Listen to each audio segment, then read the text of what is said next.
Alors, on a lu la semaine dernière dans la paracha de Shemot, vous savez la fameuse discussion qu'il y avait entre Moshe et Aaron à Cohen, entre Moshe et Hachem, lorsqu'Hachem a décidé de libérer les Bénis Israël. Oui.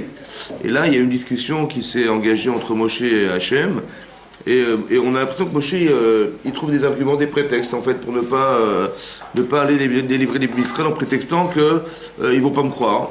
Le Yaminouli ne me croiront pas, dit Moshe Rabbeinu. Hachem dit, bah écoute, tu vas prendre ton bâton, il va devenir serpent, tu vas mettre ta main dans ta poitrine, elle va devenir lépreuse et elle se guérira. Et si il ne croit pas en ces deux signes, bah tu prendras de l'eau du Nil, de l'eau elle deviendra du sang, voilà.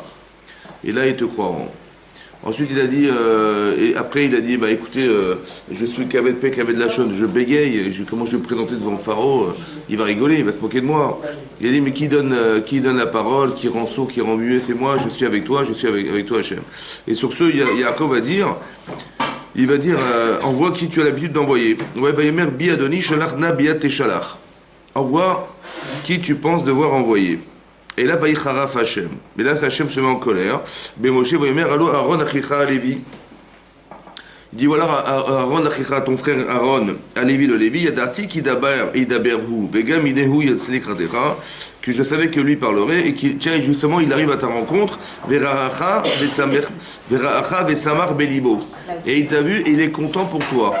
Samer Belibo. Et Rachid dit Ra'a Vesamer Belibo, Ra'acha Vesamer Belibo. L'Okshata Savour, pas comme tu as pensé toi, Moshe Rabbeinu, Sheyik Makpid Alecha. En fait, pas comme tu croyais qu'il était Makpid sur toi, ça veut dire qu'il avait été un petit peu plus exigeant vis-à-vis de toi. Shata Ole Likdoula, parce que toi, tu grandis, alors que lui, il est l'aîné de la famille. Ouais, il a 3 ans de plus que toi et il n'a pas été nommé pour aller sauver les Israël. Ouais, il a l'impression que toi tu vas grandir et que lui va rester à sa place. C'est ça, hein. C'était désobligeant vis-à-vis de toi. Et dit non, ouais, il est content. D'accord, ça veut dire que là, hein, oui, et ce soir il y a marqué Misham Zacha Aaron Leader Choshen Anatoun à la lèvre. C'est pour ça que Aaron est venu Aaron à Cohen et qu'il a eu le mérite d'avoir le Choshen, le pectoral sur la poitrine, ouais, qui permettait en face de son cœur pour avoir les messages d'Hachem.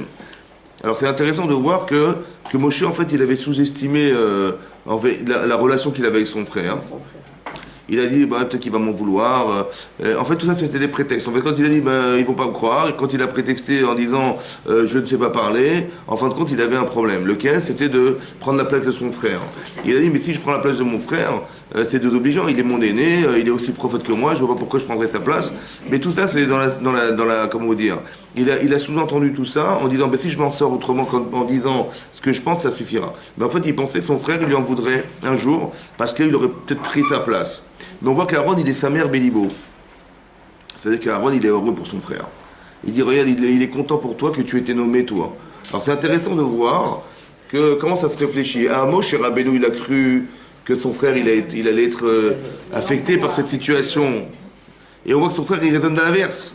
Il dit, mais je suis très content pour toi, au contraire, il est l'aîné, il est content pour son petit frère, son jeune frère. C'est intéressant comment vit ce rapport. Et ça lui a donné le mérite d'avoir le Choshen, de devenir le Cohen. En fait, parce que Rashi explique ici, il y a une discussion dans le Midrash entre Rabbi Yossi et Rabbi Yoshua. À chaque fois qu'il est marqué dans la Torah, Vaïcharaf, Hachem s'est mis en colère, il y a des traces. Toujours il y a quelque chose qui se passe, malheureusement. Et là, il dit, bah là, il ne s'est rien passé. Voilà, il ne s'est rien passé. Et Rabbi aussi dit, ben non, il s'est passé quelque chose, parce qu'il est marqué, voilà ton frère Aaron le Lévi. En fait, qu'est-ce qui s'est passé? On a inversé les rôles. Ça veut dire que Aaron devait être le Lévi et Moshe devait être le roi, le Kohen Gadol, pardon. Et il dit, Hachem s'est mis en colère, il a inversé. Il a dit, mais j'ai fait comme tu m'as demandé, tu voulais que ce soit ton frère, ben c'est ton frère. C'est lui qui va devenir le Kohen. C'est pas ce que j'avais prévu, dit Hachem, mais c'est lui qui deviendra le Kohen et toi tu seras le Lévi. Ça c'est Vaïcharaf. Donc il s'est mis en colère, donc il s'est passé quelque chose. Mais c'est Aaron qui devait faire quoi Aaron devait être le Lévi et Moshe Rabbeinu le Kohen Gadol. Mais comme, c'est ce qu'explique Rashi ici. Rashi explique là ici. Mais je crois que lui, il ne pouvait pas par rapport à son bégaiement, non Moshe? Non, ici, c'est pas marqué ça. Non. Alors, Aaron achicha Lévi, ou Sheyatid liot Lévi. En fait, c'est lui qui devait être le Lévi. C'est Aaron qui devait être le Lévi. Velo Kohen, Keuna Hiti, Omer Latzet Mimcha. Et moi, je pensais, dit Hachem, moi, c'était mon projet, que la Keuna, la prêtrise, elle passerait par toi. Mais Ata lo yeken, mais dorénavant, ça ne sera pas comme ça. Lo, ouais, et là où il est Kohen. Lui, il sera le Kohen. Ouais, Ve'ata Lévi, toi tu seras le Lévi, chez Neymar, Ve'o Moshe Isha Elokim, Bana Vikru al Shevet al Lévi. Que ses enfants seront appelés au nom de la tribu des Lévis. Donc on voit que normalement il aurait dû être Kohen Gadol. Et bien finalement ça s'est passé autrement. Mais ce qui m'intéresse, moi, c'est de comprendre comment ça se passe. C'est-à-dire que, comment quelqu'un, moi, je sais pas, mon cher Rabbeinu, je dis, bah, mon frère quand même il est plus grand que moi, plus âgé que moi, je vais quand même pas prendre sa place. Et donc, prétextant plein de situations pour faire en sorte que Hachem accepte son frère et pas lui. Hachem dit, mais il s'est mis en colère, Hachem. Pourquoi? Parce qu'il s'est trompé. C'est-à-dire qu'il a sous-estimé ce que son frère pensait de lui. Il pensait que en fait, ça allait être désobligeant pour son frère. Finalement, non, il est sa mère Bélibo. Alors c'est intéressant parce que il n'y a pas de source de marloquette, vous comprenez, entre Moshe et son frère. Parce que, quand même, il te voit grandir, il dit, et moi alors, pourquoi Hachem m'a pas choisi, c'est injuste. Et on voit qu'il est au contraire sa mère. Pas qu'il dit, bon, bah j'accepte, écoutez, bah, Hachem il a choisi, c'est comme ça, c'est la vie, on accepte ce qu'Hachem a décidé. Pas du tout. Il n'est pas dans l'acceptation, il est dans la simcha. Il est content pour son frère.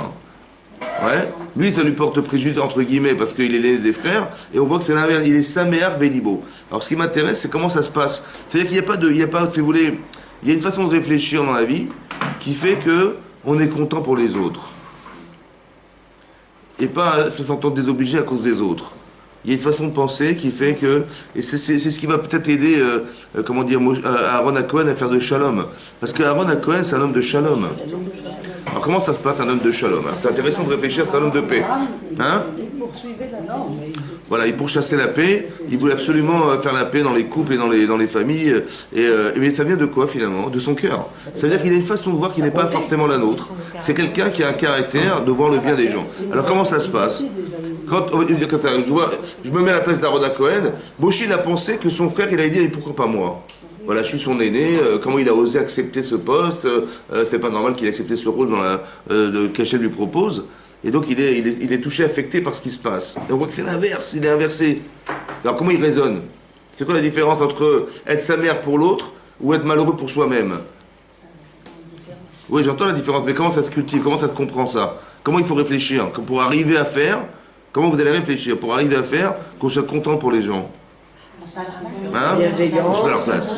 Voilà, on se met à leur place. Oui, mais quel travail? Quel travail?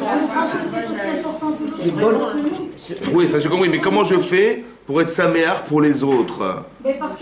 J'enlève toute... Comment je réfléchis ça? J'enlève toute... Moi je me dis le bonheur existe. Donc, il peut revenir sur aujourd'hui. Oui, mais vous réfléchissez pour vous. Oui, mais vous réfléchissez pour vous. Dites, bon, bah, il a eu de la chance, j'en aurai un jour. Non. Je pense qu'il faut. C'est la bonté, c'est dans le cœur. Comment? C'est dans le cœur d'Israël, c'est un. Il y a une unité. Ah, ben, à notre époque, il y a plus personne qui a une tristesse, c'est sûr. Oui. Il faut être... Très bien, c'est bien, mais comment ça se cultive pour penser bien? Ça veut dire, je pense qu'il faut dire comme ça. Qu'est-ce qu'il aurait aimé que je lui dise? Oui, mais j'entends, mais ça se cultive, ça, c'est un raisonnement à tenir. C'est comme ça, lui, il est content. Moi, si j'avais été à sa place, j'aurais été content? Eh ben, je vais lui dire que je suis content pour lui. Ça veut dire que je me mets dans la position de celui qui a reçu et pas celui qui attend. C'est ça, c'est fort. Ça veut dire que sa mère Béliveau, au lieu de dire, ah ben, mais pourquoi il a accepté? Mais attends, je suis quand même son grand frère, etc. Lui, c'est ce que pensait Aaron. C'est ce que pensait mon cher Rabbeinu. Il a dit, non, il a prétexté ça parce qu'il a dit, mais qui va m'en vouloir? Mais je veux pas casser la relation avec mon frère. Et il a dit, mais il va m'en vouloir quelque part. C'est pas normal que moi j'accepte et lui, et donc je devrais absolument refuser ce que Hachem me propose. Il dit, mais non, Hachem reste en colère. Parce qu'il dit, mais tu connais pas ton frère, il n'est pas comme toi. Il n'est pas comme tu crois. Comme tu crois, ça veut dire qu'il est sa mère Bélibo. Ça veut dire qu'il a atteint quelque chose à Aaron Cohen qui lui permet d'être un Cohen Gadol. Vous comprenez ça? Parce qu'un Cohen Gadol, il va prier pour le clan d'Israël. Il va prier pour le clan d'Israël. Donc s'il se met dans la position de dire, mais moi, écoutez, moi je tiens mon pote, ben, si les gens font d'Avérat, ben, ils se débrouillent. Ah, ben, c'est pas comme ça. Mais non. Ça veut dire que non, mais hein? Oui, mais c'est pour ça qu'on fait cours, hein. C'est parce qu'il y a un niveau derrière. Oui, parce qu'on veut évoluer. Ben oui, mais on veut évoluer. L'intérêt du cours, c'est faire évoluer les gens. Si c'est vous dire des choses que vous savez déjà, c'est pas besoin. Faire évoluer, ça veut dire qu'on va réfléchir autrement dorénavant. Il faut que quand on sort de ce cours, on soit capable de penser autrement. C'est l'intérêt. L'intérêt, c'est de penser autrement. Donc comment je réfléchis? Je dis, mais si j'avais été à sa place, qu'est-ce que j'aurais aimé entendre? Ben oui, c'est comme par exemple, vous allez à un mariage. Ça va? Alors, il est marqué là-bas, Kol Sasson, Kol Simcha, Kol Chata, Kol Kala. Si quelqu'un il va à un mariage, il n'est pas Messameh Chata, Kala, il a volé les 5 colottes. Il a volé les 5 colottes. Il est marqué Kol Sasson, les voix. Ouais. C'est quoi la voix? La voix du khatan, de la kala, ça veut dire quoi? De voler des voix. Ça veut dire comme ça. En fait, la voix, c'est ce qu'on ressent du plus profond de soi. Quand vous ressentez des choses, c'est la voix qui parle et pas la parole qui dit. Donc vous ressentez des choses. Qu'est-ce que le khatan y ressent? Ben, il est heureux, la kala, elle est heureuse d'être femme mariée dorénavant. Mon devoir, c'est de dire Mazal Tov, de participer à sa joie, de lui montrer qu'il a fait un bon choix, qu'elle a fait un bon choix. C'est pour ça que je suis venu au mariage. Donc je ne réfléchis pas dans l'intérêt de soi, mais je fais dans l'intérêt de la personne, je viens pour elle. Je viens pour essayer de la réconforter, de la renforcer dans sa croyance, en son mariage. Donc c'est ça, de se mettre dans la peau de celui qui... Je suis sa mère pour lui, comme si c'était moi. Moi, qu'est-ce que j'aurais aimé entendre? Ben, j'aurais aimé entendre ça, ben, c'est ce que je vais lui dire. C'est-à-dire que je me mets dans la position de celui qui comment dire, comme si je vivais ce que l'autre vivait, et je suis heureux pour la personne. Et c'est très important, c'est ça le shalom, faire le shalom, parce que dans cette perspective, il n'y a pas de place au yetzer. Ben non, obligatoirement. Parce que le décalage entre ce que j'espérais, de ce que j'ai reçu et de ce que j'ai pas reçu, c'est énorme. Le décalage, il est frustration. Et on voit que la frustration, ça amène à quoi? Ça amène à des conflits. Mais peut-être la frustration, c'est une incompréhension aussi, l'incompréhension du relationnel à la vie. Ça veut dire que quand on a dit, vous savez, c'est marqué Hachem rose la Moïten. Hachem, il a donné de la puissance à Israël. Hachem yevarech et amo bachalom. Il a béni son peuple bachalom. Mais non, pour qu'Hachem puisse bénir bachalom, il faut être bachalom. Parce que Hachem ne peut pas donner une bracha si on n'est pas capable de la réceptionner. Vous avez compris ça? C'est pareil. Tu dis, mais Hachem c'est en colère contre Moshe, il dit, mais ton frère il est heureux pour toi. Et donc c'est parce qu'il est heureux pour toi qu'il pourra devenir un Kohen Gadol. C'est pas que Dieu, Hachem il a dit, bon écoutez, je suis même en colère, tiens, tu ne seras pas toi Kohen, ça sera ton frère. Rachid dit que parce qu'il était sa mère Béliveau, il a eu le Choshen, le pectoral. Ça veut dire qu'il y a quelque part, si tu es dans l'empathie de ce que je ressens moi-même, alors on peut communiquer ensemble. C'est ça faire le shalom. Vous comprenez que le shalom, c'est d'être capable d'avoir la capacité mentale et émotionnelle de se mettre dans la peau de celui qui le vit. Un petit peu comme, on a vu dans la paracha de la semaine dernière, pareil, c'est marqué que Hachem, Moshe Rabbeinu, il est descendu voir ses frères dans leur labeur, ouais, alors que Vaïdal Moshe il grandit dans le poste de Pharaon, il est nommé dans le royaume de Pharaon, il est nommé à un poste important. Tout à coup, Vaïdal, Moshe grandit. Shalom Aleichem. Et donc il grandit, et qu'est-ce qui se passe? Il est descendu voir la souffrance de ses frères. Et Rachid expliquait, Nathan Enav, il a mis ses yeux et son cœur, Liot Metzer Alehem, il a mis ses yeux et son cœur pour être en souffrance. Il est parti volontairement pour aller souffrir avec eux. Il a mis ses yeux, il était à revoir, il était encore revoir, il est à revoir. Et il a mis son cœur pour être en souffrance. Et quand Hachem, il a entendu les cris des bénis Israël, qui étaient accablés par ce qui se passait en Égypte, Vayar Elohim, Vayeda Elohim. Le texte dit Vayar Elohim, il a vu Hachem Vayeda, et il a su. Et Rashi explique là-bas, Vayar Elohim, Vayeda Elohim. Vayeda Elohim, il a mis son cœur, Hachem, il a su, il a mis son cœur, ses émotions. Vayar Elohim, il n'a pas levé les yeux pour dire je n'ai rien vu. Il s'est senti impliqué. C'est pour ça que Rashi explique là-bas aussi qu'il est apparu sur un buisson ardent. Et pour Rashi dit pourquoi il a choisi un buisson. Parce que sur un buisson il y a des piquants. Et il y a des piquants, ça veut dire que ça fait mal. Et donc le feu est sur des piquants. Je souffre aussi. Ça s'appelle le tsar d'Ashrina. Hachem. Hachem, il souffre de voir les Israël en souffrance. Il dit mais qui c'est qui va les libérer? Il faut trouver un homme qui soit capable de penser comme moi. Ça veut dire qu'il soit capable. Vous avez vu qu'il y a marqué Vayar Elohim, Vayeda Elohim. Il a vu Hachem, il a su Hachem. Il a vu Hachem, il a su. Ça veut dire que. Et Rachid dit les mêmes termes. Ça veut dire qu'il a mis. Il n'a pas. Il n'a pas levé les yeux pour dire j'ai rien vu. C'est-à-dire qu'il n'a pas échappé à ce qu'il a vu. Non, il a dit comme si j'avais rien vu. Non. Mais il a mis son cœur, il a mis ses yeux aussi. Comme Moshe Rabbeinu a mis son cœur et ses yeux pour être en souffrance. Il dit comment tu ressens ce que je ressens, alors tu vas pouvoir être un intermédiaire de shalom. C'est toi qui vas délivrer les bénis Israël. C'est toi qui vas les sauver. C'est toi qui vas les sortir de cette torpeur.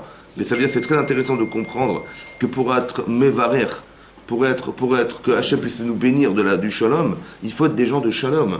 C'est-à-dire des gens qui soient capables de penser le shalom. C'est quoi penser le shalom? C'est d'éliminer de nous tout ce qui va créer conflit. Ça veut dire que tout ce qui va être source de conflit, on enlève. Parce que je dois dire, quand je dis c'est pas normal ce qui m'arrive, dans ma vie de couple, dans ma vie quotidienne, il y a un problème, il y a un problème de conflit pas solutionné.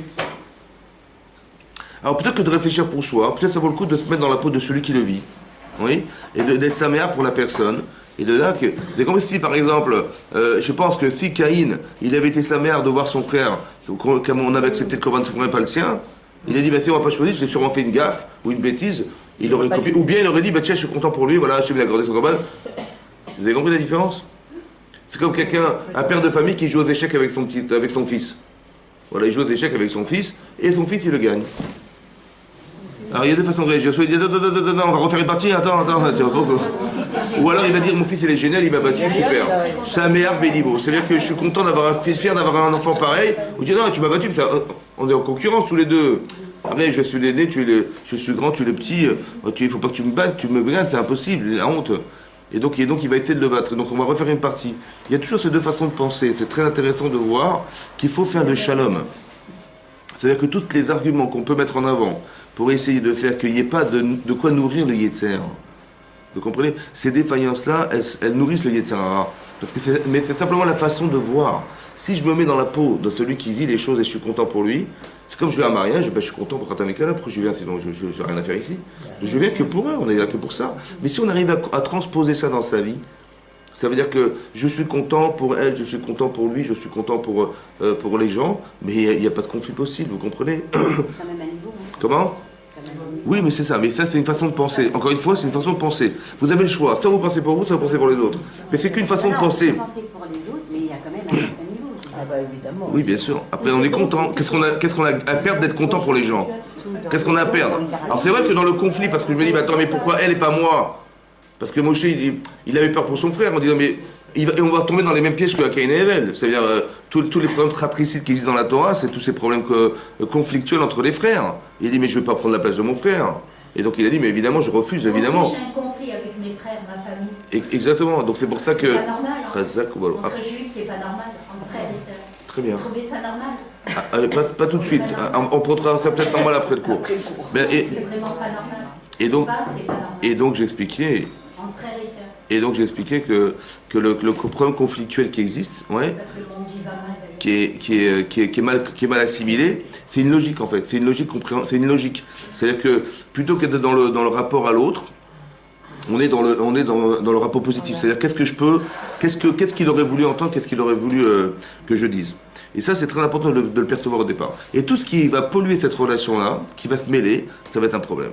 Vous avez vu par exemple l'exemple de, comment vous dire, alors qu'Abraham et Sarah étaient déjà des gens âgés, déjà des personnes âgées, et que je pense que Sarah a presque perdu l'espoir d'avoir des enfants, et ils reçoivent 3 anges. Ouais. Et la première chose que m'ont demandé les anges à Abraham, Où est ta femme? où est ta femme? Bon, la Gemara, elle dit là-bas, bah, évidemment qu'il savait où est-ce qu'elle était, sa femme. Et donc, alors il a répondu, Abraham, il a dit, bah, elle est dans la tente. Et donc, qu'est-ce qu'il voulait faire? Il voulait montrer par là que sa femme était pudique, c'est une femme qui ne se présentait pas comme ça, était pudique. Et pourquoi faire? Pourquoi ils ont fait ça? Pour lui, pour qu'il la chérisse, qu'elle soit chérie à ses yeux, à lui. Ils disent, ma femme, elle est exceptionnelle, ma femme, elle est... Mais il le savait ou pas? Mais c'est différent de l'entendre dire. Ça veut dire, quand je rentre chez quelqu'un, qu'est-ce qu'il veut entendre? Qu'est-ce que je peux lui apporter comme bonheur? Vous avez compris? C'est-à-dire que de dire que sa femme, elle est exceptionnelle, il le sait peut-être, et eux aussi le savaient. Mais c'est pas grave de le dire et de l'entendre. Vous comprenez? Ça veut dire qu'on fait... mais de qui on parle? On parle d'Abraham Avinu. Car Abraham, il a besoin de savoir que sa femme, elle est sanoire, qu'elle est pudique, sa femme, il a besoin de l'entendre. Mais c'est pas grave. Tout ce qu'on peut faire pour renforcer des couples, il faut le faire. Même Abraham Avinu et sa femme, on a eu besoin de dire à Abraham, ta femme, elle est exceptionnelle. Vous avez compris? Ça veut dire que c'est très important de mettre en avant toujours le positif. C'est ça, faire le shalom. Parce que mettre de la paix dans des couples ou mettre de la paix dans le relationnel à l'autre, c'est justement de faire en sorte qu'il n'y ait pas d'espace au Yetzer. Vous comprenez qu'il n'y ait pas de problème, qu'il n'y ait pas de choses qui va être source de conflit. Vous avez compris? C'est ça qui est important. Et tout ce qu'on peut alimenter à l'inverse, c'est bien de le faire. C'est très très fin. Des fois, c'est très très fin Comme par exemple, on avait déjà parlé de ces sujets-là, que, comment dire, que quand c'est marqué dans la Torah que Yaakov, finalement, il a épousé Rachel après avoir épousé Léa. Et la Torah nous dit qu'il aimait Léa, mais il aimait plus Rachel que Léa. Donc il y a marqué Veilla Rachel, mi-Léa. Rachel, mi-Léa. Il aimait Rachel plus que Léa. Mais il aimait Léa. Veilla Hachem Kisnoa Léa. Mais Hachem a vu qu'elle était haïe. Léa était haïe. Ouais. Vaïftach et Rachma. Donc il a ouvert sa matrice. Il lui a permis d'avoir des enfants. Mais Rachel est restée stérile. Et là-bas, on a expliqué, mais ça paraît contradictoire. D'un côté, Hachem, il a vu la haine là où il y a d'amour. Je veux dire, bon, il y a moins d'amour, mais il n'y a pas de la haine. La haine, c'est très très fort, la haine. Et là-bas, le Rachim explique il explique qu'en fait, ce que voit Hachem, ce que ne voit pas Yaakov, ça veut dire, si vous aviez été à l'époque, vous aviez eu ce couple, ils vont très bien, je veux dire, mais Hachem, il voit des choses qui sont très finement perçues. Parce que le manque d'amour, c'est forcément quelque chose d'autre qui vient affecter l'amour. Vous comprenez? Si j'aime moins quelqu'un, c'est qu'il y a quelque chose qui vient entamer dans cet amour. C'est ça qu'Hachem y regarde. Et qu'est-ce qu'il fait Hachem pour éliminer cette défaillance qui est inconsciente chez Yaakov et inconsciente chez eux? Parce que c'est Hachem qui voit. Il va faire que Léa elle aura des enfants. Ça veut dire que indirectement, lorsqu'il va avoir le bonheur d'être père, grâce à elle, ça va rééquilibrer, ça va effacer. C'est ce qu'on appelle de la haine. Ça veut dire ce qu'on appelle cette tâche qui vient et qui va empêcher Yaakov d'aimer plus cette femme que ce qu'il aimait au départ. Vous avez vu ce que fait Hachem? Ça veut dire que même ça, on ne fait pas. C'est même ça, Hachem, il va faire comme ça. Écoutez, voilà, c'est très grave. Hein. Ça veut dire que Rachel, elle va être stérile.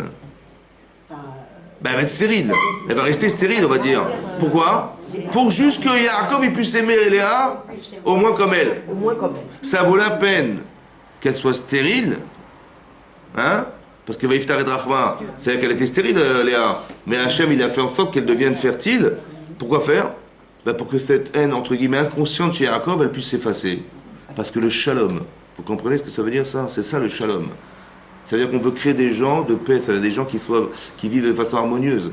Peut-être c'est ça l'explication de la Shekhinah dans un couple. Shekhinah Benehem. Shekhinah Benehem. C'est-à-dire que c'est quoi la Shekhinah? C'est le sentiment de bonheur qu'on a de vivre ensemble. Issa Hashem Panav Elecha, Vichuneka. Issa Hashem Panav Elecha, Viasem Elecha Shalom. Hashem, il va voir ta face, il te donnera le Shalom. Ça veut dire que la bracha des Kohanim, que de mettre la bracha dans un couple et dans le cas d'Israël, c'est ça, c'est d'arriver à faire que tout ce qu'on peut vivre, tout ce que nous on peut organiser pour que les choses se fassent de façon cohérente et qu'un couple puisse être épanoui, c'est une mitzvah de shalom. C'est ça que ça veut dire. Oui, c'est ça que ça veut dire. Hashem Orz la Moïten, il va shalom. Il faut que la plus grande bracha qu'on puisse atteindre, c'est cette bracha de shalom. Donc c'est que tout ce qui va faire qu'on est capable de se concentrer sur soi-même, eh ben ça va nous empêcher de vivre. Et tout ce qui est dans l'objectif de vivre avec la personne Béchalom, ça veut dire comment je vais pouvoir faire que mon mari soit heureux avec moi, ou comment je vais faire que ma femme soit heureuse avec moi. C'est ça ma perspective de vie, c'est pas l'inverse. C'est pas de dire je profite de mon mari ou je profite de ma femme pour exister. Non, c'est l'inverse. Ça veut dire qu'on n'est plus dans cette façon de penser qui est de dire ben heureusement que je suis marié, comment je me serais débrouillé sans. Et c'est l'inverse. C'est de savoir quels sont les manques qui existent chez elle ou chez lui et qui vont faire que je vais être capable de pouvoir faire le shalom. Ça veut dire éliminer, un peu comme Hachem fait avec nous, c'est-à-dire que, dans l'exemple que je vous ai donné, Hachem, il va faire en sorte que cette petite animosité qui existe dans l'intérieur de Yaakov Avinu, qui est inconsciente chez lui, elle s'efface. Parce qu'il va avoir le bonheur d'avoir un enfant avec cette femme. Vous avez compris ce que fait Hachem? Il fait le shalom. Il trouve des moyens de faire en sorte qu'il n'y ait pas de conflit d'animosité entre ces personnes, alors que Yaakov il est parti dans la perspective d'épouser Rachel au départ. Et donc il va forcément avoir conflit. C'est-à-dire que tout ça c'est source de Yetzer, évidemment. C'est dur de se débarrasser de ça. Mais Hachem, c'est lui qui s'arrange toujours pour faire qu'il y ait du shalom dans les couples. Et ça c'est très important de le comprendre au départ. Mais ça c'est une façon de penser. Est-ce que je me mets dans la position de celui qui subit, ou je me mets dans la position de celui qui vit? C'est pas pareil. Vous avez vu que de savoir qu'il y a une souffrance de la Shrina dans le monde, c'est incroyable. Mais il faut ressentir cette souffrance qu'Hachem il a. Parce que si on n'est pas en Eretz Israël, ou si des gens ne pratiquent pas la Torah et Mitzvot, c'est une souffrance qu'Hachem il a, évidemment. Donc quand on est dans cette souffrance, un petit peu dans cette souffrance, on ressent le besoin de se dire, mais qu'est-ce que je peux faire pour lui? et tout à coup ma Vodat Hashem elle change. On peut arriver à la simcha du Navot Hashem parce que je suis content d'avoir compris que je peux avoir un rôle. Et je peux me dire que tout ce que je vais faire, c'est pour faire le shalom. Ça veut dire qu'il n'y ait pas de problème, un peu comme le Kohen qui va porter le korban, qui va approcher le korban de celui qui a fauté. Il ne dit pas, mais tiens, fauteur. Il dit, mais non, on va faire le shalom avec Hashem. Viens, amène ton korban, fais tes chouvas. Je deviens un intermédiaire de shalom. C'est ça le Kohen. C'est peut-être pour ça que le Kohen n'a pas le droit de se rendre impur avec ce qui tue ou ce qui est mort. Pourquoi? Parce que ce qui tue, c'est la faute. Mais je ne suis pas un vecteur de faute, je suis un vecteur de shalom. Donc il ne faut pas que je me rende tamé, dit le Kohen. Il ne faut pas que je me rende impur en contact avec la mort. Parce que comment on écrit la met en hébreu? Met. Même tav. Et quand vous l'inversez? Non, c'est tam. Tam, c'est entier. Je ne veux pas être met, je veux être tam. Je refuse ce qui tue, je refuse ce qui est mort. Parce que la personne qui est morte, la personne qui faute, elle a quelque chose qui disparaît en elle, parce qu'on a fauté, vous comprenez? Il ne veut pas être un intermédiaire de maître, il va être un intermédiaire de vie, ça veut dire qu'on va essayer d'ensemble de faire revivre ce qui est mort. C'est ça le shalom. C'est ça le shalom. Ici, il y a quelque chose qui ne va pas entre Yaakov et sa femme inconscient, il y a quelque chose qui ne vit pas. Alors je vais remettre de la vie là où il y a de la mort. Faire le shalom, c'est ça. Un peu comme Aaron à Cohen, c'est marqué, vous avez dit dans Pirkei Avot, c'est marqué que Aaron à Cohen, il était Rodef Shalom. Rodef, ça veut dire Rodef, il pourchassait le Shalom. C'est là où il pouvait, comme si il y avait des lingots d'or, là où il pouvait en trouver, il courait après. Donc il voulait faire le Shalom, c'était sa vertu, il tellement, ça le touchait de voir que les gens étaient en conflit, autant que, comment vous dire, qu'il était heureux de voir que ça pouvait se solutionner. Il paraît qu'il y a des milliers de couples qui ont appelé leurs enfants au nom d'Aaron parce qu'il a fait le Shalom dans ces couples, ils ont eu des enfants grâce à lui. Alors qu'ils pensaient peut-être divorcer, ils l'ont appelé leur enfant Aaron à Cohen. Donc il a fait beaucoup de choses. Et quand il a disparu, Aaron, il y a eu un deuil qui s'est prolongé pendant 30 jours. Ça veut dire que les gens l'ont regretté. Il faisait le shalom. Ça veut dire quelqu'un qui était un homme de paix. Et là-bas, la Gemara dit, le Pirkei Avot, il ramène qu'il était Rodef Shalom, Oev et Abériot, il aimait les créatures, au Mekarvan la Torah, il les rapprochait à la Torah. Sa seule préoccupation, c'était la Torah, et c'était de rapprocher les gens à la Torah. Même entre voisins, quand on a des conflits, c'est des goïms. Moi j'ai des conflits avec les voisins, c'est des goïms et les arabes. On évite de poser des questions pendant le cours. Et après on discutera. Excusez-moi parce que là c'est impossible. Impossible. Mais quand alors je vais les... Après le cours. Mais moi je m'en fiche, Après le cours. Maintenant, qu'est-ce que je disais avant que je m'énerve? C'était faire un shalom, c'est ça. Voilà. Et donc c'était faire le shalom. Voilà. Et donc on expliquait que Pirkei Avot expliquait qu'il faisait le shalom entre les créatures. Mais qu'est-ce qu'il faisait dans le shalom? C'est quoi faire le shalom? Eh bien il allait voir, comment vous dire? Voilà, il allait voir quelqu'un disant voilà, ton ennemi juré, il est venu me voir, il s'est déchiré ses vêtements, il regrette, le pauvre, il sait bien que s'il va te voir, bah tu refuseras. Qu'est-ce qu'il peut faire? Il est venu me voir à moi, Cohen Gadol, en espérant que je vais faire le shalom entre vous. Il dit, ah mais bien entendu, si c'est comme ça. Et l'autre il va avoir la même chose chez l'autre. Oui. Et finalement, il a fait le shalom. Il a menti. Voilà, il a fait croire que l'autre, il était, alors qu'il a dit, ils se sont retrouvés, ils ont fait le shalom entre eux. Mais qu'est-ce qu'il a compris, Aaron à Cohen? Parce que c'est interdit. Est-ce qu'on a le droit de mentir? Non. Est-ce que la fin justifie les moyens? Je vais mentir pour... Ou est-ce qu'on a vu que... Hein? Oui, j'ai compris, mais est-ce que c'est logique? Est-ce qu'on a le droit de faire une avera pour une mitzvah? On nous dit bien que pour le shalom baït, quelquefois on peut... Oui, c'est vrai. Oui, c'est vrai, Hachem. C'est vrai. Alors, comment on fait? Est-ce qu'on a le droit de manger du cochon pour faire des mitzvot? Non. Mais mentir, on a le droit. Ouais. Mentir pour certaines choses, pour le shalom baït, même ça va mentir. Une marge là, entre le cochon et le... On verra après, je vais vous expliquer après ça. Mais vous avez compris? Mais comment c'est possible que Hachem, il ait changé? Parce que d'où est-ce qu'on a appris ça? On a appris ça de... comment vous dire? Parce que, comment elle s'appelle? Sarah, hein, quand elle a su qu'elle allait avoir des enfants, hein, elle a dit Adoni Zaken. Vous savez quoi Adoni Mazaken? Hein? Alors mon mari c'est Baali en hébreu. Mais Adoni c'est quoi? Ce monsieur est vieux. Adoni c'est mon Seigneur. Mais pourquoi il manque le Seigneur? C'est son mari. Adon c'est quoi Adon? Bah mon Seigneur. Hein? Oui, mais on va pas dire. Oui, Adon, ça veut dire quelqu'un qui est. C'est une façon noble de nommer les gens. Mais donc elle a dit Adoni Zaken. Mais quand elle dit Zaken, mon mari est vieux, c'est désobligeant. Mais Adoni. Bon, mais est-ce que Abraham il a dit, mais lui-même Abraham il a dit, mais je suis vieux. Comment j'aurai des enfants? Il a dit, je suis vieux aussi. Est-ce que ça l'aurait vexé d'entendre sa femme qui lui dit que tu es vieux? Non. Alors il y a une marloquette entre madame et En vérité, c'est pas évident parce qu'il est déjà vieux, donc combien ça va le toucher, quoi. Si c'était un jeune homme qui était un vieux, c'est sûr que... Mais là, il était déjà vieux et lui-même, il a avoué qu'il était vieux. Ça l'aurait un petit peu touché, on va dire, un petit peu touché. Mais qu'est-ce qui se passe? Elle a dit à Adonizaken. Qu'est-ce qu'a dit Hachem? Il a dit, voir, il était voir Abraham, il a dit, tu sais, ta femme, elle a dit qu'elle était vieille. Elle a dit, comment je vais avoir des enfants, je suis trop vieille. Il dit, Anizakanti. Il a dit à Abraham, mais elle a dit, Anizakanti, je suis trop vieille. Alors c'est intéressant de voir qu'Hachem, il a changé, il n'a pas tout à fait dit ce qu'elle a dit. Ce qu'elle a dit sur lui. Voilà. Ok. Maintenant, combien ça l'aurait affecté d'entendre qu'elle a dit qu'elle était trop vieille, et que son mari était trop vieux? Combien? Ah ben ça lui a valu. Vous imaginez qu'Hachem, il a changé pour le shalom. Vous comprenez ce que ça veut dire, ça? Ça veut dire que pourquoi? Parce qu'au final, le but, c'est quoi? C'est intéressant de voir qu'on peut mentir pour le shalom. Ça veut dire quoi, mentir pour le shalom? Mais pourquoi on a le droit de mentir pour faire du shalom? Ça veut dire quoi? On a le droit de faire mentir, c'est midvar sheker tichak, c'est une de la Torah, c'est l'un du sheker. Mais Hachem, il a menti pour faire du shalom. Ah bon? Et on apprend d'Hachem qu'on a le droit de mentir pour faire du shalom. Comment? Mais ouais, comment ça s'entend? Comment on peut faire une avéra pour faire une mitzvah?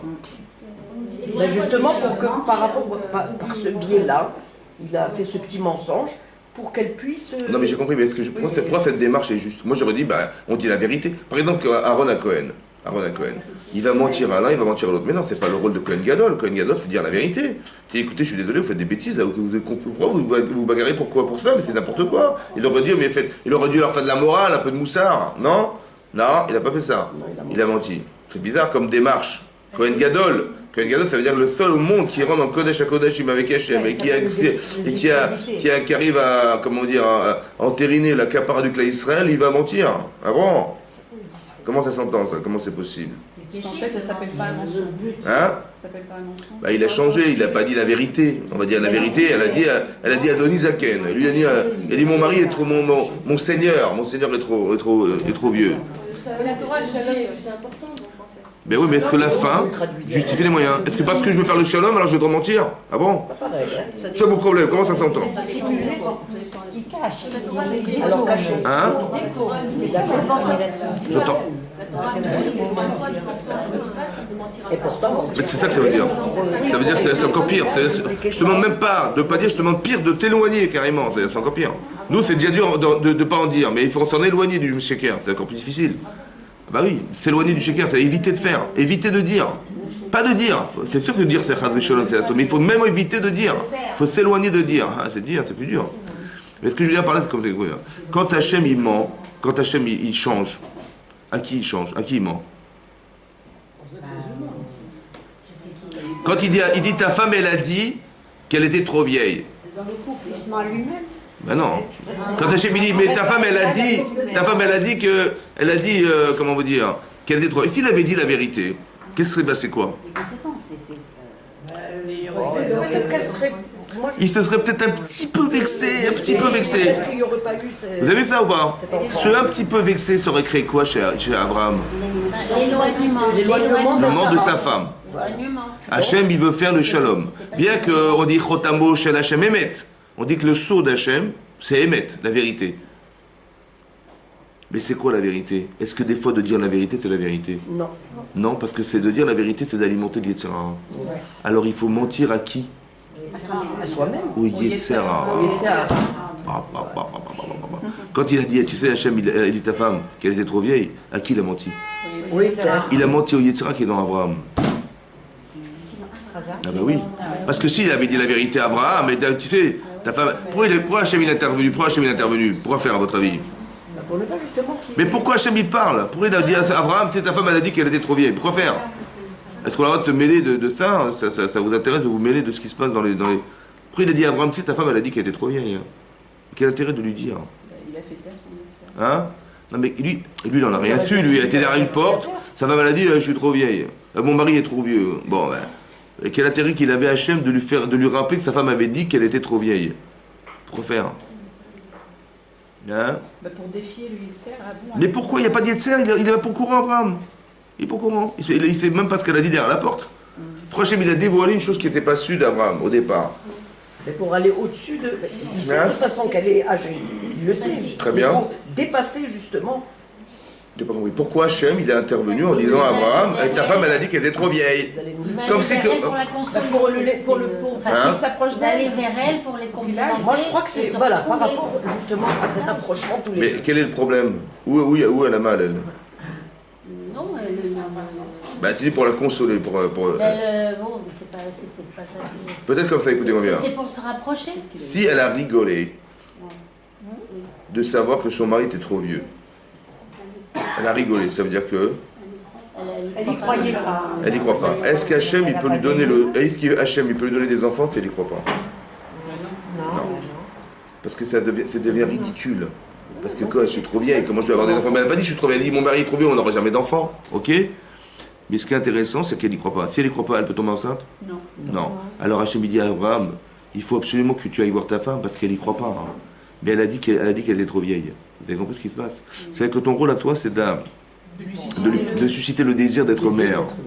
Mais alors il faut que tu lui dises, elle est trop vieille. Elle dit, ah, elle est trop vieille, donc elle croit qu'elle ne pourra pas avoir d'enfant, mais il faut que je lui parle, je la convainc qu'elle peut en avoir. Donc lui faire le shalom avec sa femme, mais de quelle manière? En éliminant toute forme de yetzer. Vous comprenez ce que ça veut dire? Il faut qu'on arrive à balayer tout le yetzera qui peut nous empêcher d'exister.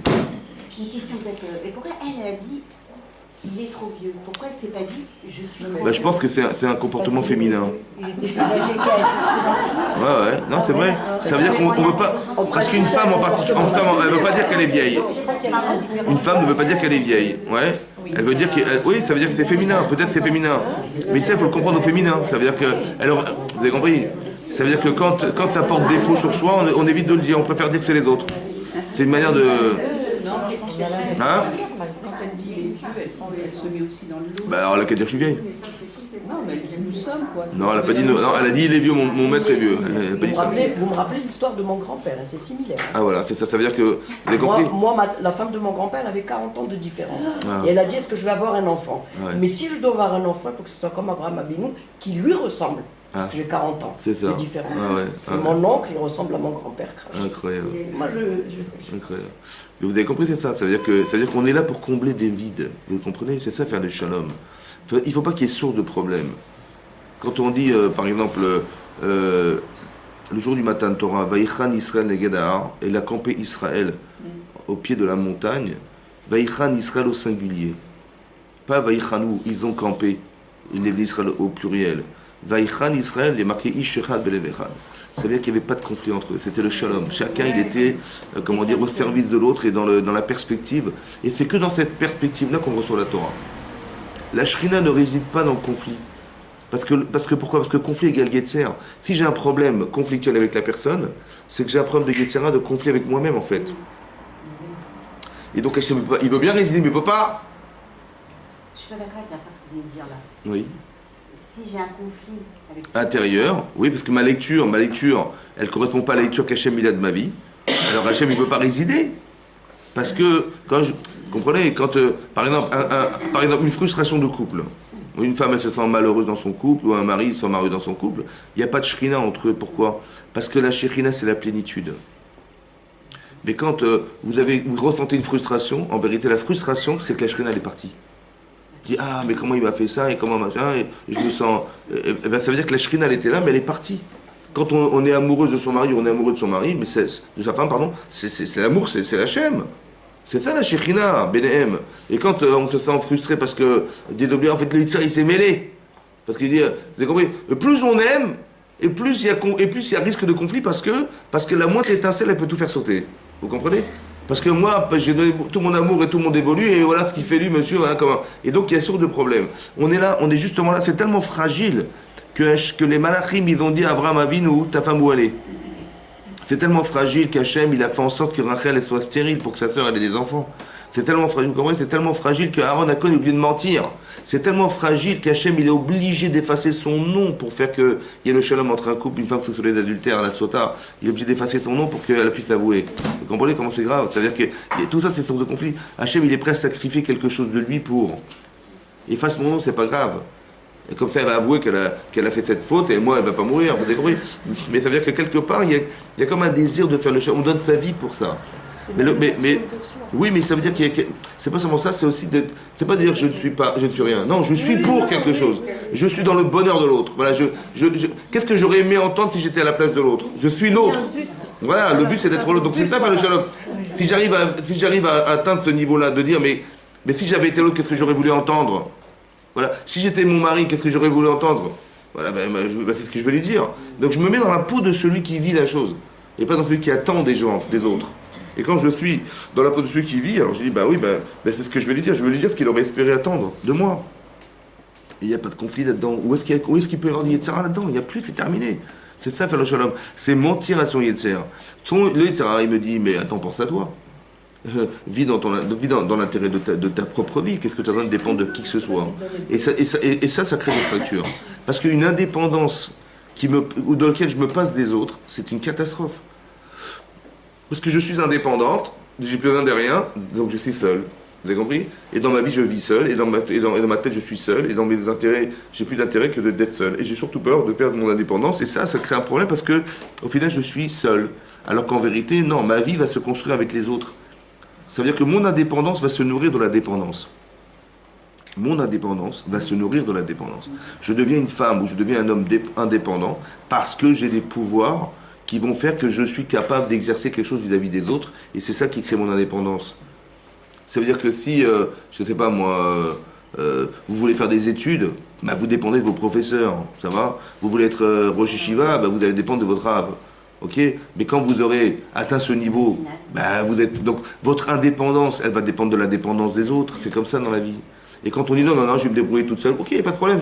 Je suis indépendante, mais bon, ça va te prendre des années d'atteindre un niveau que tu aurais pu atteindre avec ta dépendance. Mais au début, tu dépends, évidemment. Tu dépends de quelqu'un, mais ce bonheur partagé va te permettre d'être indépendante un jour. Mais ça passe par une dépendance au départ. C'est forcément comme ça. On ne peut pas devenir indépendante seule, ou on peut le devenir, mais bon, ou c'est fragile ou c'est faible, c'est très faible. Quelqu'un qui veut faire des études de médecine, s'il devait tout inventer, alors ça fait 200 ans qu'on réfléchit, il va atteindre le niveau de, même si c'est un génie, de 10 ans d'études. Mais si quelqu'un il va profiter des professeurs qui ont déjà toutes les capacités, toutes les connaissances derrière, de 200 ans d'études, vous imaginez le capital qu'il va avoir, le patrimoine est énorme derrière, énorme. C'est comme on étudie avec des rabbinim qui ont connu le Chafetz Chaim. Moi, si j'étudie avec Ascroll, la Gemara, je vais traduire en français, je vais commencer, ça va traduire. Mais est-ce que j'aurai la connaissance du Chafetz Chaim? Non. Mais j'ai la chance de côtoyer quelqu'un qui l'a. Pourquoi je vais pas... Donc ma dépendance me rend plus indépendant. Ça passe par ça. Toujours le partage, vous comprenez? C'est toujours le partage. Quand vous partagez le bonheur, ça vous rend une femme heureuse. Vous devenez indépendante heureuse par le partage. Vous avez compris? Quand Caïn il voit son frère prendre son corban et qu'on lui refuse le sien, il va tuer son frère. Mais son bonheur dépend de la mort de son frère. C'est fou quand même. Parce que tant qu'il est là, il y aura conflit entre moi et Hachem. Mais quand il n'est plus là, moi je suis tranquille. Il n'aura plus besoin de faire un choix, Hachem, de choisir l'autre. Il va me choisir moi. Vous avez compris ça? Mais ça, c'est lié de Yetzirah, ça. Vous avez compris? C'est d'être indépendant des autres en pensant qu'on peut se passer des autres. C'est une avéra, ça. Ah bon? Ah oui, parce que quand Aaron il fait le shalom entre les hommes qui sont en conflit, ou des shalom baït, en fait, qu'est-ce qu'il élimine? Il élimine ce qui est source de conflit.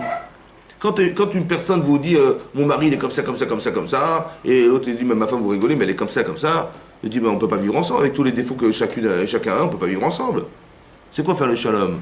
Faire le shalom, c'est la façon de changer la pensée. Ça veut dire, au lieu de croire que tu vas te séparer de ton mari ou de ta femme parce qu'il y a source de conflit entre nous, pourquoi tu n'essaies pas de faire l'inverse? D'éliminer ce qui est la source de votre conflit. Faire le shalom, ça veut dire, mon mari il a un problème, il a un défaut. C'est sa nature, j'ai bien compris, mais peut-être que je peux l'aider à avoir la simcha d'être un autre homme. Et si j'avais été à sa place, que j'aurais voulu entendre? Est-ce que j'aurais voulu entendre des reproches? Ou j'aurais voulu entendre quelque chose qui m'amène à changer? Voilà. Vous avez compris la différence?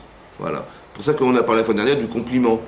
Pourquoi? Parce que plutôt que de dire à des gens, voilà ce que tu es, faire le constat de ce que tu es, tu sais pas faire ça, tu sais pas faire ça, la personne, est-ce que ça encourage à changer? Non. Par contre, je dis, mais dommage, tu es superbe, tu vois, là c'est super, mais tu vois, ce petit truc-là, dommage, il enlève la superbe de ta prestance. C'est vrai qu'on n'a pas l'habitude de le dire, je sais, mais c'est tellement difficile de se séparer du Yetzirah, c'est aussi difficile de changer sa façon de parler.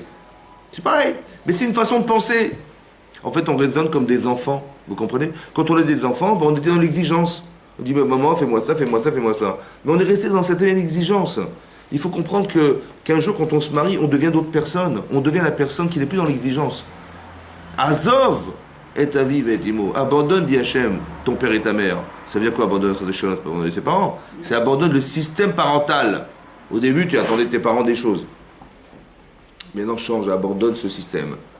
Abandonne. Ça veut dire, essaie de comprendre qu'est-ce que tu peux apporter au manque des autres. Pas est-ce que les autres, ils vont comprendre tes manques. Maman, j'ai faim, maman, j'ai besoin d'argent, maman, j'ai besoin. Est-ce qu'ils vont comprendre mes manques? Et quand ils ne comprennent pas, je dis, bah tiens, vous êtes des bons parents, hein, Hazak, hein. Vous n'avez pas vu que j'ai faim, vous n'avez pas vu que j'ai besoin? Voilà, on attend des autres. Non. Hachem dit ça, c'était parental. Maintenant, ça devient, tu es marital. Ça veut dire que, qu'est-ce que ma femme a besoin d'avoir? Qu'est-ce qui lui manque? Mais pas seulement des manques physiques, mais aussi, parce qu'elle a des manques, elle a des manques, elle a des carences. Ben, je vais essayer d'aider. Comment je vais l'aider? Comment je vais faire pour arriver à ce qu'elle change? Comment je vais faire que mon mari change? C'est dur, ça. Et ça, vous êtes Hachem. C'est faire le shalom. C'est de réfléchir non pas dans l'intérêt de soi. Oui? Parce qu'Aaron Cohen, qu'est-ce qu'il a à faire de s'occuper des couples et des gens qui ont des problèmes? Ça va? Mais il a compris une chose. C'est que le clan Israël, il ne pourra pas recevoir la bracha d'Hachem s'il n'y a pas de shalom. Vous comprenez? C'est ça un homme de shalom. Il ne peut pas Hachem, il va rire il peut bénir tous les jours, ça ne marchera jamais. Parce qu'il n'y a pas de shalom. Il faut qu'on soit source de shalom pour que Hachem puisse nous bénir. Mais s'il n'y a pas de source de shalom, il ne peut pas nous bénir. Vous comprenez? C'est ça. À cause ça dit, fais-nous la paix, mais de toute façon, on n'est pas en paix. Donc il faut qu'on soit des gens capables de pouvoir exceptionner la paix pour qu'Hachem il soit révère. Hachem onze la moïté, Hachem a donné une puissance. Mais il faut que cette bracha, elle puisse s'appliquer sur nous. C'est ça qu'Aaron, il a dit, mais Aaron, il est content pour toi. Mais des fois pour des détails, vous comprenez, des détails. Comme c'est marqué dans la paracha de... Incroyable, mais c'est marqué dans la paracha de Vaïshev, là-bas, hein, que quand comment elle s'appelle, elle est tombée finalement enceinte. Elle est tombée enceinte finalement, Rachel.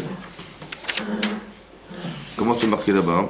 Dans Vaïtse, c'est marqué là-bas, hein? Voilà. C'est marqué que finalement, après toutes ces années, elle est tombée enceinte, Rachel. Et c'est marqué Vaïs Kor Elokim et Rachel. Donc il s'est rappelé, il y a Hachem, il s'est rappelé de Rachel, oui. Vaishma Eliav Elokim Vaiftar et Rachma, il a ouvert sa matrice. Vata'ar Vatelet Ben. Elle est donc tombée enceinte et elle a couché d'un garçon. Vatomer et elle a dit Asaf Elokim et Pati. Il a mis fin à Hachem à ma honte. Comment vous comprenez ça, vous? Hein? Il a mis fin à ma honte. À ma honte. Frère Pati m'a. Ben moi j'ai compris, quand je listais, je dis ben voilà, j'avais honte de ne pas avoir d'enfants, toutes les filles, ma soeur elle a des enfants, mes demi-sœurs elles ont des enfants, et moi j'en ai pas, et je me promène, je suis toute seule, j'ai honte. Ça c'est pas un reproche. Voilà, elle se dit elle-même, Hachem il a mis fin à ma kharpa, à ma honte, voilà, il m'a mis fin à ma honte en me donnant des enfants. Vatikrat chez moi Yosef, donc elle a appelé Yosef, les morts, Yosef Hachem li ben acher, en disant Asaf, il a mis fin, Yosef Asaf, mais aussi Yosef, qui me rajoute un autre enfant. Je veux au moins avoir minimum 2 enfants comme les servantes de Yaakov Avinu. Mais Rashi explique comme ça. Regardez, Rashi dit comme ça. Mettez vos ceintures parce que c'est pas évident. Hein. D'accord. Rashi dit comme ça. Alors Rashi dit là,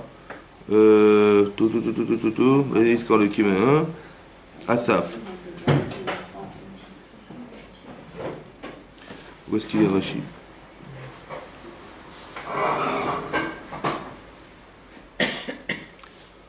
Alors où est-ce qu'il est Rashi? La rotage de médecin, c'est une bannie, hein? Alors. Asaf, הכניסה למקום שלך, עושה את זה פרטי וחרפתו, חרפתי שהייתי לחרפה שאני עקרה, il dit moi je suis stérile, elle pensait, והיו אומרים עליי שלחלקו מעשיו הרשע, donc elle pensait qu'elle allait divorcer, ouais c'est חרפתי מהות, והגדה קודשן, הגדה, כל זמן שאין לאישה בן, l'agma dit comme ça, כל זמן, à chaque moment, שאין לאישה בן, אין לה במי לתלות סרחונה, elle n'a pas de qui faire dépendre ses bêtises, ouais. Il dit, Miché Shlaben, Tolabo, ouais, Mishavar Kélisé, qui c'est qui a cassé ce verre? Il dit, bah, c'est mon fils, c'est ton fils. Il dit, Mi Achal Tenazo, qu'est-ce qui a mangé cette figue? Il dit, ah, mais c'est ton fils. Une femme, qu'est-ce qu'elle fait? Elle va prétexter que c'est pas elle, c'est son fils. Voilà. Qui c'est qui a cassé la vaisselle? Qui c'est qui a... bah, c'est pas moi. C'est elle qui a cassé, mais elle dit, non, c'est pas moi, c'est ton fils. Il est petit, il a cassé la vaisselle. Qui c'est qui a cassé? Qu'est-ce qui a mangé la figue? Voilà ce qu'elle a dit, Kherpati, ma honte. c'est que mon mari me reproche des choses et je pourrais toujours dire que c'est pas moi, c'est mes enfants. Incroyable. De qui on parle ici? De Rachel. Rachel Imenu, elle a dit que Asaf, il va mettre femme. Maintenant que j'ai un garçon, j'aurais de quoi prétexter mes erreurs avec mon mari en disant ouais, c'est pas moi, c'est mon fils. Comment est-ce qu'on peut avoir l'esprit? C'est incroyable ou pas? Ouais. Incroyable. Ok. Qu'est-ce que ça veut dire alors? La persistance d'avoir un enfant pour... Elle a dit comme ça, elle a dit dorénavant, je pourrais me défendre. Avant, je suis toute seule. Donc c'est moi, quand il y a eu de la casse, quand il y a eu des problèmes, c'est moi, c'est ma faute. J'assume. Mais là, je pourrais toujours dire que c'est pas moi, c'est mon fils. C'est quoi ça? La loi, oui. Alors, comment ça se fait? Est-ce que c'est grave d'avoir cassé un verre? Pas du tout. Est-ce que c'est grave d'avoir mangé une figue? Elle a besoin de dire c'est pas moi, c'est mon fils. Hein? Elle craint son mari? Non, pour être au même niveau que... Elle cherche à plaire. C'est incroyable, pour une fille, pour un casser un verre. Je veux dire, c'est pas moi, c'est mon fils. Hein? Au même niveau que... Hein? Je pense qu'elle veut pas avoir le désir d'enfant. Voilà, c'est pas. pas... Le fait de ça, la santé auparavant, ça veut dire que quelque part elle se plaint de ça. Elle va faire dépendre ses erreurs, sechona, c'est-à-dire tout ce qui est sale, tout ce qui sent mauvais dans sa vie à elle, tout ce qui sent mauvais chez elle, on va dire. Elle va dire c'est pas moi, vous savez, c'est pas moi je suis très bon, c'est mes enfants. Elle va renvoyer la balle sur les autres. En disant mais maintenant, hein, j'aurais plus la honte, je pourrais toujours dire c'est pas moi, c'est les autres. Je ne crois pas qu'elle ait un besoin d'enfant seulement ça. Mais c'est marqué comme ça, dans Rashi Agada. Alors qu'est-ce que ça veut dire? C'est un manque de confiance en soi, déjà. C'est incroyable qu'elle ait fait dépendre. Vous croyez que c'est ça Rachel Imenu? Non. Alors comment ça s'entend? Est-ce que pour vous c'était important c'était grave qu'elle ait cassé des verres? Non. C'était grave qu'elle ait mangé une figue? Et son mari lui dit mais attends, il y avait des figues dans le frigidaire, il n'y en a plus. Il va dire ah, c'est pas moi, c'est ton fils. On va en acheter encore. Il faudra en acheter encore. Et combien on va dépenser? Combien? Ah bah, Non. c'est pas grave. C'est très beau. Vous avez compris? Peut-être c'est comme ça. En fait, pour nous, ça nous paraît des détails, mais pour elle, c'était pas des détails. Ça veut dire que la poussière du Yetzer Hara qui pourrait créer un conflit avec mon mari, je vais dire que c'est mon fils, comme ça on n'aura pas de conflit entre nous. Vous avez compris? Faire dépendre de ses enfants, c'est la solution au Yetzer Hara. Je vais mentir au Yetzer, je vais lui faire croire que c'est pas moi, à mon mari. Comme ça, il dira ma femme, elle est superbe. Vous avez compris ce que ça veut dire, ça? Elle dit au moins avec mon enfant, je pourrais au moins garder les chambres avec mon mari. Parce que je pourrais toujours dire, vous savez, c'est pas moi, c'est lui. Au moins qu'on garde une bonne image chacun l'un de l'autre. Et pas qu'il il va être affecté par ce regard qu'il a sur moi. Et ça va créer des amours et ça va créer un conflit, ça va être source de conflit. Non, je veux pas. Je vais faire dépendre, comme ça, la honte que j'aurais pu avoir. Je la renvoie là, comme ça, moi je m'arrange. Et au moins, il va pas penser de moi que je suis... C'est un petit peu comme Aaron et... Oui. C'est ne pas avoir beaucoup d'estime envers son mari. Que de penser que son mari pouvait seulement avoir un seul instant... Mais ça veut dire comme ça, même si c'est inconscient, on l'a expliqué, ça a une incidence. Il y a marqué Hachem, il a vu qu'elle était haïe. Jacob, il n'a rien vu du tout. C'est-à-dire que cette partie inconsciente, elle existe. Et elle peut être source de conflit. Ça veut dire que on peut se disputer avec son mari, on ne sait même pas pourquoi. Mais en vérité, au fond, parce qu'il y a une frustration un jour qui s'est éveillée. Ouais, c'est quelque chose qui dure. Ben oui, parce que c'est quelque chose qui vient... Ou quand quelqu'un, je sais pas moi, vous dites à quelqu'un, mais arrange-toi, il dit, ouais, mais vous savez, oui, je vais m'arranger, il va s'arranger, mais qui me dit que ça va pas recommencer? Ça va? Je connais mon mari, vous avez compris, ça revient très vite au galop. J'ai bien compris, donc c'est-à-dire qu'il n'y a plus de chance, alors on peut plus s'arranger, quoi. Ça veut dire qu'à chaque fois qu'il va faire un effort ou elle va faire un effort, on dira toujours, bah ouais, je suis sceptique et on verra combien de temps ça va durer. Et j'y crois plus, de toute façon, j'y crois plus. C'est un problème, parce que ça veut dire qu'on est dans la... Encore, c'est des choses conscientes et vécues, mais des fois, c'est même dans l'inconscient. Ça veut dire que Yaakov, il aime cette femme, il aime moins celle-là que l'autre. Bon, ce moins que là, ça s'appelle la haine chez Hachem. Ça veut dire que la haine, c'est qu'il y a quelque chose qui vient entamer l'amour. Et ça, hein, c'est quelque chose qu'il faut éliminer. Alors il va faire en sorte, Hachem, que ça s'élimine. Alors, il va pas s'en rendre compte, parce que lui, il espérait, j'imagine, avoir des enfants de Rachel, il est avec Léa. Bon, c'est pas ce qu'il espérait. Mais au moins, vis complètement ce que tu vis. Vis-le, deviens père de famille grâce à elle, et de devenir père grâce à elle, tu vas l'aimer. Ça va combler inconsciemment la poussière qui t'empêche de l'aimer. Ici, c'est pareil. Et d'ici, simplement, je pouvais trouver, d'avoir un enfant, c'est d'éliminer tous les problèmes conflictuels qu'on peut avoir avec moi, en disant, c'est pas moi, c'est lui. Mais c'est pas, encore une fois, c'est des choses très subtiles. Il faut comprendre que c'est subtil. Ça veut dire que c'est encore un exemple pour expliquer qu'on est là pour enlever tout ce qui peut entamer dans notre relation. Et tout l'inverse, ça va créer que des choses qui vont nous séparer. Vous avez compris? Donc on n'est pas là pour se séparer, on est là pour se construire. Ça veut dire quoi? D'être femme dans son couple. Parce que les gens vous disent, ouais, de toute façon, le type me dit, je vais divorcer, je lui mets sa femme, elle se plaint de comportement. Mais avec elle ou une autre, c'est la même chose. Hein. C'est anti-féminin ce que tu dis. Donc, tu dis, je vais me séparer d'elle, je vais trouver une autre. Mais de toute façon, ça sera pareil avec l'autre. D'accord? Donc ton problème, il est pas dehors, il est dedans. Il faut que tu comprennes que ton problème, il est personnel. Quand c'est des problèmes qui viennent des autres, je comprends, mais quand ça vient de toi, mais c'est stupide de croire que tu vas trouver une serpillière, quoi, une femme qui va accepter ton attitude, ton comportement, avec une femme normale, mais elle jamais acceptera une chose pareille. D'accord? Il faut respecter les gens. Donc plutôt que de penser à toi en disant de toute façon je vais me séparer d'elle parce que j'ai envie de vivre ma vie indépendante, non, ta vie de couple, elle est dépendante de ta femme, autant que de ton mari. Et donc il est préférable d'éliminer ce qui nous sépare que de se séparer de ce qui nous sépare. C'est dommage. C'est ça faire le shalom. Et même des fois, il vaut mieux mentir. Pourquoi mentir? Parce que dans ce cadre-là, mentir, c'est mentir au Yetzer. J'ai une fausse lecture de ma vie. J'ai une fausse lecture de ce qu'il est. Et je crois que, vous avez compris, quand je dis, quand les gens se séparent, ils disent, écoute, j'en peux plus. Alors on va se séparer. C'est-à-dire quoi, j'en peux plus? Ça veut dire quoi, j'en peux plus? C'est-à-dire que ce que je devrais recevoir, je ne le reçois pas, j'en ai marre. Je dis, mais pourquoi tu attends des autres? Mais plutôt que de penser qu'est-ce que tu peux apporter aux autres. Parce que d'apporter aux autres, ça n'a pas de limite. Mais d'attendre des autres, ça a des limites. La limite, c'est l'autre. Quand tu attends des gens, tu dis, tiens, t'es pas à l'heure, t'es pas machin, c'est pas prêt. Mais t'attends des autres. Pourquoi tu réfléchis pas, elle n'a pas eu le temps? Tu peux te dire, tiens, c'est pas à l'heure. Quelqu'un, il arrive à la maison, il dit, elle se fait pas prêt. Au lieu de dire, elle n'a pas eu le temps de préparer, il dit, non, elle avait le temps, elle a toute la journée, elle l'a pas fait, c'est ta faute. Toujours c'est la faute, vous comprenez? Mais non, essaie de comprendre, essaie d'être indulgent, fais le shalom. Dans ta tête, fais le shalom. Mets-toi à la place de celui qui subit. Pourquoi tu penses toujours que... Pourquoi tu dois la critique de te dire, si elle n'a pas fait, c'est qu'elle n'a pas pu. Au lieu de dire, non, si elle n'a pas fait, c'est qu'elle n'a pas cherché à faire. Vous avez compris? Voilà. Ou l'inverse, un homme pareil, une femme pareille. Ça veut dire, s'il n'a pas fait, c'est qu'il m'aime pas. Non, c'est parce qu'il pense pas comme toi. Ou il n'a pas les mêmes intérêts que toi. Ah oui, mais s'il néglige, c'est qu'il m'aime pas. Non, c'est parce qu'il a d'autres intérêts. Alors que nous, on dit, non, on traduit ça comme... Mais qui c'est qui traduit comme ça? C'est Yetzer qui traduit ça. S'il n'a pas réagi, moi en tant que femme, j'aurais aimé ça. Et il n'a pas réagi, c'est qu'il m'aime pas. Non, il n'est pas femme. Il ne raisonne pas comme une femme, il n'a pas les besoins d'une femme. Mais il aime sa femme. Mais il ne raisonne pas comme une femme ou il n'a pas les réflexes d'une femme. Mais c'est pas un manque d'amour, c'est un manque de construction personnelle. Il n'est pas assez féminin. C'est pour ça qu'il ne réagit pas au féminin. Mais pas croire parce qu'il n'a pas réagi, alors que moi j'aurais tellement aimé, c'est qu'il ne m'aime pas. Mais non, c'est stupide. Mais cette façon de penser, elle est fausse. Vous comprenez? Donc quand on se met dans la peau de l'homme, par exemple si c'est un homme, je dis moi si j'avais été un homme, j'aurais pas réagi comme ça, j'aurais agi comme lui. Peut-être, vous avez compris? Mais quand on raisonne en tant que femme, on dit mais comment il n'a pas raisonné comme moi? Vous avez compris ce que je veux dire? Et ça, il faut arriver à penser comme ça. Il faut arriver à se mettre dans la position de celui qui n'est pas moi. Comme avec un enfant, c'est facile avec un enfant. Parce que quand vous dites, il a des heures, je sais pas, il mange à telle heure, etc. Mais moi, je mange pas à ces heures-là, on mange pas toutes les 3 heures, ou on se lève pas toutes les 3 heures, ou on dort pas. Vous avez compris?